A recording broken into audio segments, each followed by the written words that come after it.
Halo, kembali lagi bersama saya Denani Oktaviana. Video ini adalah video part 3-nya. Nah, buat kalian yang mau nonton part 1 part 2-nya, aku taruh linknya di description box. Kali ini aku akan ngebahas tentang laporan laba rugi komprehensif dan laporan perubahan ekuitas. Laporan laba rugi menyajikan ukuran keberhasilan kinerja yang dicapai oleh entitas pelaporan dalam satu periode perjalanan. Laporan ini mencerminkan aktivitas operasi entitas. Laporan laba rugi menyajikan rincian penghasilan, beban, laba, dan rugi entitas atau suatu periode yang bersangkutan. Sementara pos-pos dalam laporan merinci bagaimana laba bisa diperoleh. Dalam akuntansi berbasis akrual, penghasilan diakui saat entitas menjual barang atau menyerahkan jasa pada saat diperoleh atau dihasilkan dan ditandingkan dengan beban yang diakui terlepas dari saat pembayaran. Model akuntansi yang masih digunakan saat ini adalah biaya historis, di mana aset dan liabilitas dinilai berdasarkan harga yang diperoleh pada saat transaksi aktual di masa lalu. Akuntansi biaya historis disebut juga sebagai model akuntansi berdasar transaksi. Laba terutama ditentukan dengan mengakui penghasilan direalisasikan atau dapat direalisasi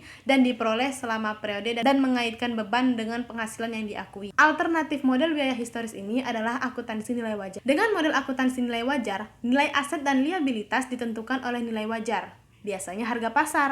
Pada saat tanggal pengukuran, laba dengan model ini cukup merefleksikan perubahan bersih dalam nilai wajar aset dan liabilitas selama periode.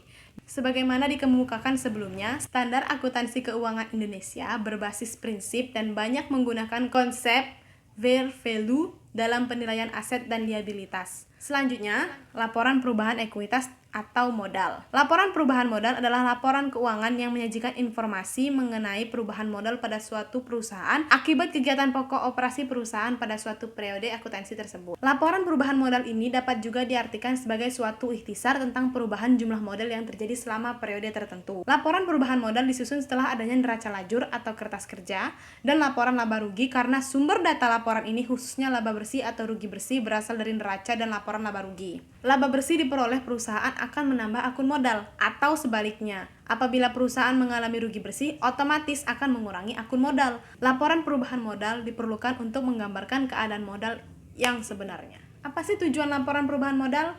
Nah, beberapa ini adalah tujuan dari laporan perubahan modal atau ekuitas. Yang pertama, untuk dapat mengikhtisarkan aktiva pembayaran dan investasi dan dana yang dihasilkan sepanjang satu periode akuntansi. Yang kedua, menyajikan pengungkapan perubahan modal kerja. Apa penyebab perubahan modal? Penyebab perubahan modal ada 3. Yang pertama, adanya setoran tambahan atau investasi dari pemilik. Yang kedua, adanya laba dan kerugian usaha. Dan yang terakhir, pengambilan untuk keperluan pribadi. Hal-hal yang terdapat dalam laporan perubahan modal berisi beberapa hal seperti 1. Modal awal, yaitu modal pada awal tahun. Yang kedua, tambahan investasi pemilik, yaitu setoran modal yang berasal dari pemilik sepanjang satu periode akuntansi.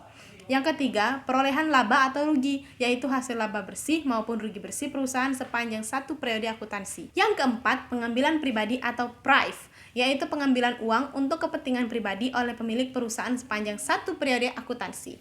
Yang kelima, modal bersih, yaitu modal yang didapat pada akhir tahun. Yang keenam, laba bersih yang terkandung pada laporan perubahan modal harus sama dengan jumlah laba bersih yang didapat pada laporan laba rugi. Sumber penyajian laporan perubahan modal adalah kertas kerja. Nah, yang pertama, modal awal dapat dilihat pada neraca saldo.